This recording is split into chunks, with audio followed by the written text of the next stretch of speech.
पाकिस्तानच काय जगातल्या कुठल्याही कोपऱ्यामध्ये जर चर्चा होत असेल आणि त्याच्या माध्यमातून होर्मुझची सामुद्रधुनी खुली होण्यासाठी आणि पश्चिम आशियामधला संघर्ष निवळण्यासाठी फायदा होत असेल तर त्याचं स्वागतच करायला हवं. पण दुर्दैवानं एकूणच इस्लामाबाद टॉक्सची ज्या प्रकारे पार्श्वभूमी आहे त्या अनुषंगानं या चर्चेमधून फारसं काही भरीव सकारात्मक निघेल याची शक्यता कमीच आहे.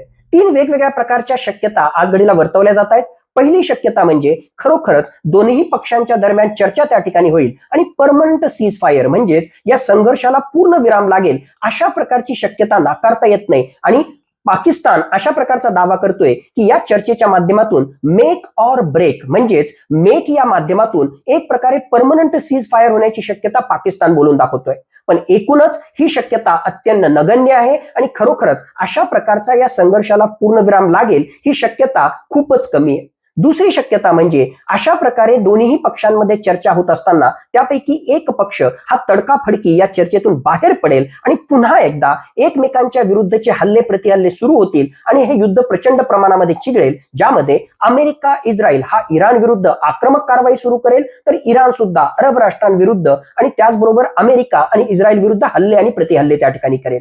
ही सुद्धा शक्यता आज घडीला कमी आहे. पण तिसरी शक्यता जी खरोखरच पॉसिबल आहे ती म्हणजे या चर्चेच्या माध्यमातून काही महत्वाच्या मुद्द्यांवर चर्चा होईल, ज्यामध्ये आर्थिक निर्बंध सैल करणं त्या ठिकाणी असो किंवा लेबननचा या शस्त्रसंधीमध्ये समावेश करण्याचा भाग त्या ठिकाणी असो आणि होर्मुझच्या सामुद्रधुनीशी संबंधित कशा प्रकारे अमेरिका आणि इराण यांच्यामध्ये जॉईंट मॅनेजमेंट होऊ शकतं अशा वेगवेगळ्या अँगलनं त्या ठिकाणी चर्चा होऊ शकते. या चर्चेच्या माध्यमातून फारसं सकारात्मक जरी काही त्या ठिकाणी निघालं नाही तरी 2 आठवडे जी शस्त्रसंधी झालेली आहे ती आणखीन लांबवणं, तो पॉज लांबवणं, हा स्वल्प विराम लांबवणं अशा प्रकारचा पर्याय या चर्चेच्या माध्यमातून निघू शकतो. 2 आठवड्यांच्या ऐवजी 45 दिवसांची शस्त्रसंधी ही लांबवली त्या ठिकाणी जाऊ शकते आणि एक प्रकारे विंडो ऑफ ऑपॉर्च्युनिटी ही येणाऱ्या काळामध्ये चर्चेसाठी दोनही पक्ष हे खुली त्या ठिकाणी ठेवू शकतात.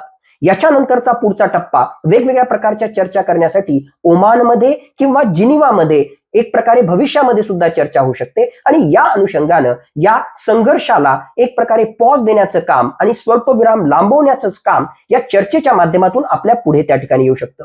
दोनही पक्ष हे प्रत्यक्षरित्या एकमेकांच्या समोर बसून चर्चा करत नाहीयेत तर प्रॉक्सिमेट टॉक्स म्हणजेच दोनही पक्षांची शिष्टमंडळ ही वेगवेगळ्या खोल्यांमध्ये त्या ठिकाणी असतील आणि त्यांचे प्रपोजल, त्यांचे प्रस्ताव हे एखाद्या पोस्टमन सारखे पाकिस्तान हे एक दुसऱ्यांकडे त्या ठिकाणी घेऊन जाणार आहे.